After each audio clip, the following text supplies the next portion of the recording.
जय मसीह। आज 9 अक्टोबर 2019 तदनुसार 22 असोज 2076 बुधबार। आज हामी माथिल्लो कठाबाट हेर्नेछौँ। आजको शीर्षक छ लगानी गर्नु। आज हामी परमेश्वरको वचन मिका 6को 6देखि 8सम्म पाठ गर्नेछौँ। के लिएर म परमप्रभुको सामु आऊँ र उच्च भएका परमेश्वरको सामु निहुरौँ? के एक वर्षी पशुहरू लिएर होमबलि चढाउनलाई म उहाँको सामु आऊँ? के परमप्रभु हजारौँ भेडाहरू र तेलका 10,000 नदीसित प्रसन्न हुनुहुन्छ र? के म आफ्नो अपराधको लागि मेरो जेठो छोरालाई र मेरो प्राणको पापको लागि मेरो शरीरको फललाई चढाउँ?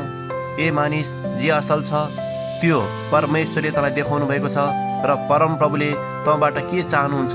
केवल यति ठिकसित काम गर्नु र कृपालाई प्रेम गर्नु र तेरा परमेश्वरसित विनम्र भएर हिँड्नु। आमेन।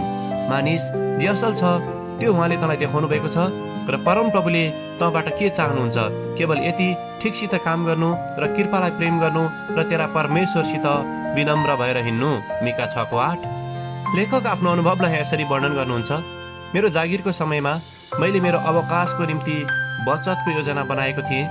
मेरो तलबबाट बचत गरेर म र मेरो श्रीमतीको असल भविष्यको निम्ति पुग्ने अवकाश कोषमा रकम जम्मा गरेको थिएँ। मैले अवकाश प्राप्त गर्नुभन्दा अगाडि लगानी भन्ने कुरा केवल पैसाको मात्र हुन्छ भन्ने विचार गर्ने गर्दथेँ। तर पछि मैले विचार गर्न थालेँ, मैले क्रिस्चियन जीवनमा र मेरो विश्वासको यात्रामा कसरी लगानी गर्न सक्दछु। अहिले म हरेक दिन बाइबल अध्ययन र प्रार्थनाको निम्ति समय अलग गर्दैछु र म जहिले पनि ठिकसित काम गर्ने र अरूहरूलाई प्रेम बाँड्ने काम गर्दछु।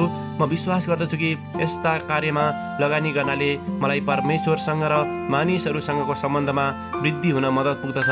केवल परमेश्वरले मात्र मेरो कामलाई जाँचेर मैले गरेको लगानीको उचित प्रतिफल दिन सक्नुहुन्छ।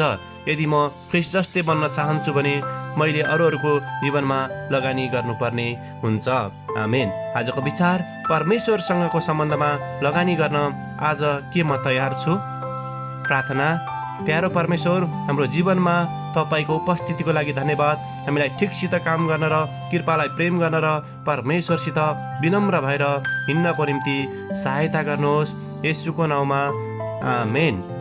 आजको लेखक Mike Built, West Virginia, America.